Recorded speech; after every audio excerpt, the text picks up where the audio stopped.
വോട്ടെടുപ്പ് അവസാനിക്കുന്നതിന് മുമ്പുള്ള 48 മണിക്കൂർ, പോളിംഗ് അവസാനിക്കുന്നതിന് മുമ്പുള്ള 48 മണിക്കൂർ സമയപരിധിയിൽ മാധ്യമങ്ങളിലൂടെ തെരഞ്ഞെടുപ്പ് ഫലത്തെ സ്വാധീനിക്കുന്ന പ്രചാരണങ്ങൾ പാടില്ല. തെരഞ്ഞെടുപ്പ് സംപ്രേഷണം സംബന്ധിച്ച് ന്യൂസ് ബ്രോഡ്കാസ്റ്റിംഗ് സ്റ്റാൻഡേർഡ് അതോറിറ്റി നൽകിയിട്ടുള്ള നിർദ്ദേശങ്ങളും അച്ചടി മാധ്യമങ്ങൾക്കായി പ്രസ് കൗൺസിൽ ഓഫ് ഇന്ത്യ നൽകിയിട്ടുള്ള മാർഗനിർദ്ദേശങ്ങളും പാലിക്കേണ്ടതാണ്. ബഹുമാന്യരായ എല്ലാ മാധ്യമപ്രവർത്തകരുടെയും സഹകരണം ഇക്കാര്യത്തിൽ ഞാൻ അഭ്യർത്ഥിക്കുകയാണ്. പെരുമാറ്റച്ചട്ടം സംബന്ധിച്ച മാർഗനിർദ്ദേശങ്ങൾ കമ്മീഷൻ പുറപ്പെടുവിച്ചിട്ടുണ്ട്. അവ പാലിക്കാനും തെരഞ്ഞെടുപ്പ് സമാധാനപരമായി നടത്തുന്നതിനും ബന്ധപ്പെട്ടവർ ആവശ്യമായ നടപടികൾ സ്വീകരിക്കേണ്ടതാണ്. സ്വതന്ത്രവും സമാധാനപരവും നീതിയുക്തവുമായ തെരഞ്ഞെടുപ്പ് നടത്തുന്നതിന് വേണ്ട എല്ലാ കരുതൽ നടപടികളും കമ്മീഷൻ സ്വീകരിക്കും. ക്രമസമാധാന പാലനത്തിന് വേണ്ട ക്രമീകരണങ്ങൾ സംസ്ഥാന പോലീസ് ചീഫുമായി ആലോചിച്ച് ഏർപ്പെടുത്തിയിട്ടുണ്ട്. പ്രശ്നബാധിത ബൂത്തുകളിൽ ആവശ്യാനുസരണം വീഡിയോഗ്രാഫിയും വെബ്കാസ്റ്റിങ്ങോ ഏർപ്പെടുത്തും. അധിക സുരക്ഷാ സംവിധാനവും ഏർപ്പെടുത്തും. പ്രശ്നബാധിത ബൂത്തുകളിൽ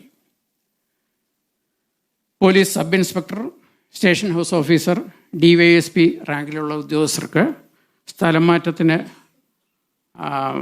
മാറ്റുന്നത് സംബന്ധിച്ചുള്ള മാനദണ്ഡങ്ങൾ നേരത്തെ തന്നെ കമ്മീഷൻ പുറപ്പെടുവിച്ചിരുന്നു. അതുപ്രകാരമുള്ള മാറ്റങ്ങൾ നിലവിൽ വന്നിട്ടുണ്ട്.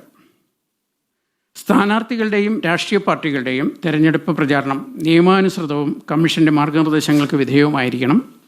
ഇതുമായി ബന്ധപ്പെട്ട വിശദാംശങ്ങൾ മാതൃകാ പെരുമാറ്റച്ചട്ടത്തിൽ വളരെ കൃത്യമായും വ്യക്തമാക്കിയിട്ടുണ്ട്.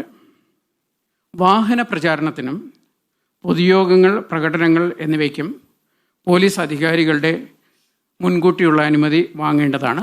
ഉച്ചഭാഷിണിയുടെ ഉപയോഗം രാത്രി 10 മണിക്ക് ശേഷം രാവിലെ 6 മണിക്ക് ഇടയ്ക്കുള്ള സമയത്ത്, രാത്രി 10 മണിക്കും രാവിലെ 6 മണിക്കും ഇടയ്ക്കുള്ള സമയത്ത് നിരോധിച്ചിട്ടുണ്ട്. നിയമാനുസൃതമായ ശബ്ദപരിധി പാലിച്ചായിരിക്കണം പ്രചാരണ പ്രവർത്തനം നടത്തേണ്ടത്. പരസ്യപ്രചാരണം വോട്ടെടുപ്പ് അവസാനിക്കുന്ന സമയത്തിന് 48 മണിക്കൂർ വരെ മാത്രമേ പാടുള്ളൂ. സ്ഥാനാർത്ഥികളും രാഷ്ട്രീയ പാർട്ടികളും അച്ചടിക്കുന്ന പോസ്റ്റർ, ലഘുലേഖകളിലും അച്ചടിക്കാരൻ്റെയും പ്രസാധകൻ്റെയും പേരും വിലാസവും കോപ്പികളുടെ എണ്ണവും ഉണ്ടായിരിക്കണം. അച്ചടിക്കുന്ന രേഖയുടെ പകർപ്പും അതോടൊപ്പം പ്രിൻ്ററുടെ ഡിക്ലറേഷനും ജില്ലാ തെരഞ്ഞെടുപ്പ് ഉദ്യോഗസ്ഥന് നൽകിയിരിക്കണം. വോട്ടെടുപ്പ് അവസാനിക്കുന്നതിന് മുമ്പുള്ള 48 മണിക്കൂർ വേളയിൽ മദ്യനിരോധനം ഏർപ്പെടുത്തും. വോട്ടെണ്ണൽ ദിവസവും മദ്യനിരോധനം ഉണ്ടാകും. തെരഞ്ഞെടുപ്പ് പ്രവർത്തനങ്ങൾ നിരീക്ഷിക്കുന്നതിനായി ഓരോ ജില്ലയിലും ഒരു ജനറൽ ഒബ്സർവർ ഉണ്ടാകും. IAS, IFS തലത്തിലുള്ള ഒരു ഓഫീസറെ കമ്മീഷൻ ഇതിനായി നിയോഗിക്കും. സ്ഥാനാർത്ഥികളുടെ ചെലവ് കണക്ക് പരിശോധിക്കുന്നതിനും നിരീക്ഷിക്കുന്നതിനുമായി ചെലവ് നിരീക്ഷകരെയും കമ്മീഷൻ നിയോഗിക്കും. പൊതുസ്ഥാപനങ്ങളും പരിസരവും തെരഞ്ഞെടുപ്പ് പ്രചാരണത്തിന് ഉപയോഗിക്കാൻ പാടില്ല. പൊതുസ്ഥലങ്ങളും സ്ഥാപനങ്ങളും വികൃതമാക്കുന്ന തരത്തിലുള്ളതും അനധികൃതമായിട്ടുള്ള പ്രചാരണങ്ങൾ മോണിറ്റർ ചെയ്യുന്നതിനും അതിന്മേൽ നടപടിയെടുക്കുന്നതിനും താലൂക്ക് തലത്തിലും ജില്ലാ തലത്തിലും ആൻറ്റി ഡിഫേസ്മെൻറ്റ് സ്ക്വാഡ്സ് ഉണ്ടാകും.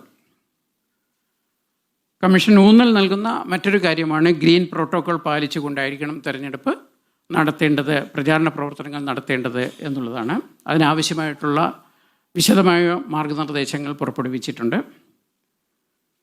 സ്ഥാനാർത്ഥികൾക്ക് പരമാവധി ചെലവഴിക്കാവുന്ന തുക ഗ്രാമപഞ്ചായത്തിൽ 25,000 രൂപയും ബ്ലോക്ക് പഞ്ചായത്തിൽ മുനിസിപ്പാലിറ്റിയിലും 75,000 രൂപയും ജില്ലാ പഞ്ചായത്തിലും കോർപ്പറേഷനിലും 1.5 ലക്ഷം രൂപയുമാണ്. സ്ഥാനാർത്ഥികളുടെ ചെലവ് കണക്ക് ഫലപ്രഖ്യാപന തീയതി മുതൽ 30 ദിവസത്തിനകം തദ്ദേശ സ്ഥാപന സെക്രട്ടറിമാർക്ക് നൽകിയിരിക്കണം. ചെലവ് കണക്ക് നൽകാതിരിക്കുകയോ പരിധിയിൽ കൂടുതൽ ചെലവഴിക്കുകയോ ചെയ്യുന്ന സ്ഥാനാർത്ഥികളെ കമ്മീഷൻ അയോഗ്യനാക്കും. അത് 5 വർഷക്കാലം ആ അയോഗ്യത നിലനിൽക്കും. വോട്ടെടുപ്പ് ദിവസം രാവിലെ 6 മണിക്ക് അതാത് പോളിംഗ് സ്റ്റേഷനിൽ വെച്ച് മോക്ക് പോൾ നടത്തും. വോട്ടെടുപ്പ് രാവിലെ 7 മണിക്ക് ആരംഭിക്കും. വൈകുന്നേരം 6 മണി വരെയാണ് പോളിംഗ്. രാവിലെ 7 മണി മുതൽ വൈകുന്നേരം 6 മണി വരെയാണ്. രാവിലെ 7 മണിക്ക് പോളിംഗ് തുടങ്ങുന്നതിന് മുമ്പ് 1 മണിക്കൂർ മോക്ക് പോൾ നടത്തുന്നതിന് വേണ്ടി രാവിലെ 6 മണി മുതൽ തന്നെ മോക്ക് പോളിനുള്ള സംവിധാനം എല്ലാ പോളിംഗ് സ്റ്റേഷനിലും ഉണ്ടാകും. വോട്ടർമാർക്ക് സൗകര്യപ്രദമായ രീതിയിൽ പോളിംഗ് സ്റ്റേഷനുകൾ ക്രമീകരിക്കുന്നതിനാണ് കമ്മീഷൻ നിർദ്ദേശിച്ചിട്ടുള്ളത്. അടിസ്ഥാന സൗകര്യങ്ങളായ ഇലക്ട്രിസിറ്റി, കുടിവെള്ളം, റാമ്പ്, സുഗമമായ വോട്ടിങ്ങിനും വിശ്രമിക്കുന്നതിനുമുള്ള സൗകര്യം എന്നിവ എല്ലാ പോളിംഗ് സ്റ്റേഷനിലും ഏർപ്പെടുത്തും. വോട്ട് ചെയ്യുന്നതിന് ഹാജരാക്കാവുന്ന തിരിച്ചറിയൽ രേഖകൾ കേന്ദ്ര തെരഞ്ഞെടുപ്പ് കമ്മീഷൻ നൽകിയ തിരിച്ചറിയൽ card, passport, driving licence, PAN card, photo പതിച്ച SSLC ബുക്ക്, ഏതെങ്കിലും നാഷണലൈസ്ഡ് ബാങ്കിൽ നിന്നും 6 മാസത്തിന് മുമ്പ് നൽകിയ ഫോട്ടോ പതിച്ച പാസ്ബുക്ക്, സംസ്ഥാന തെരഞ്ഞെടുപ്പ് കമ്മീഷൻ നൽകിയ തിരിച്ചറിയൽ രേഖ, ആധാർ കാർഡ്.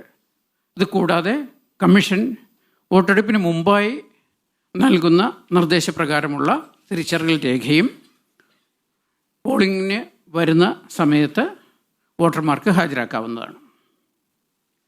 വോട്ടേഴ്സ് ലിസ്റ്റിൽ പേരുള്ള മുഴുവൻ പേരും പോളിംഗ് സ്റ്റേഷനിലെത്തി അവരുടെ വിലയേറിയ സമ്മതിദാന അവകാശം വിനിയോഗിക്കണമെന്നാണ് കമ്മീഷൻ വോട്ടർമാരോട് അഭ്യർത്ഥിക്കുന്നത്. കമ്മീഷൻ ഇത്തവണ എടുത്ത ഒരു സമീപനം തന്നെ അർഹതയുള്ള 100% വോട്ടർമാരെയും വോട്ടേഴ്സ് ലിസ്റ്റിൽ ഉൾപ്പെടുത്തുക. വോട്ടേഴ്സ് ലിസ്റ്റിലുള്ള 100% പേർക്കും പോളിംഗ് ദിവസം പോളിംഗ് സ്റ്റേഷനിലെത്തി വോട്ട് ചെയ്യുന്നതിനുള്ള സൗകര്യമൊരുക്കുക എന്നുള്ളതാണ്. അതുകൊണ്ട് ഏറ്റവും പ്രധാനപ്പെട്ട ഒരു തെരഞ്ഞെടുപ്പ് എന്നുള്ള നിലയിൽ തദ്ദേശ സ്ഥാപന തെരഞ്ഞെടുപ്പിലേക്ക് മുഴുവൻ വോട്ടർമാരും എത്തി വോട്ട് രേഖപ്പെടുത്തണം എന്നാണ് കമ്മീഷന് അഭ്യർത്ഥിക്കാനുള്ളത്. വോട്ടെടുപ്പ് ദിവസം എല്ലാ സർക്കാർ പൊതുമേഖലാ ജീവനക്കാർക്കും നെഗോഷ്യബിൾ ഇൻസ്ട്രുമെൻ്റ് ആക്ട് പ്രകാരം അവധിയായിരിക്കും. സ്വകാര്യ മേഖലയിലെ വ്യാപാര, വാണിജ്യ, വ്യവസായ സ്ഥാപനങ്ങളിലെ ജീവനക്കാർക്ക് അവധിയോ വോട്ട് ചെയ്യുന്നതിനുള്ള അനുമതിയോ നൽകുന്നതിന് കമ്മീഷൻ ഉത്തരവ് പുറപ്പെടുവിക്കും. വോട്ടർ പട്ടികയ്ക്കായി electoral roll management system ERMS എന്നൊരു സോഫ്റ്റ്വെയർ ഉണ്ട്. തെരഞ്ഞെടുപ്പ് ഡ്യൂട്ടിക്ക് നിയോഗിക്കുന്ന ഉദ്യോഗസ്ഥരുടെ വിവരങ്ങൾ രേഖപ്പെടുത്തുന്ന E-DROP സോഫ്റ്റ്വെയർ ഉണ്ട്. വോട്ടെണ്ണലിനായി ട്രെൻഡ് എന്ന് പറയുന്ന സോഫ്റ്റ്വെയറാണ് ഉപയോഗിക്കുന്നത്. ജില്ലാ തെരഞ്ഞെടുപ്പ് ഉദ്യോഗസ്ഥർക്കും ഭരണാധികാരികൾക്കും സെക്ടറൽ ഓഫീസേഴ്സിനും പ്രിസൈഡിംഗ് ഓഫീസേഴ്സിനും പ്രീ പോൾ ഡേയിലും പോൾ ഡേയിലും ഉപയോഗിക്കുന്നതിനായി പോൾ മാനേജർ ആപ്ലിക്കേഷൻ തയ്യാറാക്കിയിട്ടുണ്ട്. സ്ഥാനാർത്ഥികൾക്ക് അവരുടെ നോമിനേഷൻ നൽകുന്നത് സംബന്ധിച്ചുള്ള വിവരങ്ങൾ രേഖപ്പെടുത്തുന്നതിന് വേണ്ടി നോമിനേഷൻ മാനേജ്മെൻറ്റ് സിസ്റ്റം എന്ന സോഫ്റ്റ്വെയർ ഏർപ്പെടുത്തിയിട്ടുണ്ട്. EVM ട്രാക്കിംഗ് സോഫ്റ്റ്വെയർ ഏർപ്പെടുത്തിയിട്ടുണ്ട്. ഇത്രയും IT ആപ്ലിക്കേഷൻസ് തെരഞ്ഞെടുപ്പിൻ്റെ ഭാഗമായി സംസ്ഥാന തെരഞ്ഞെടുപ്പ് കമ്മീഷൻ തയ്യാറാക്കി ഉപയോഗിച്ച് വരികയാണ്.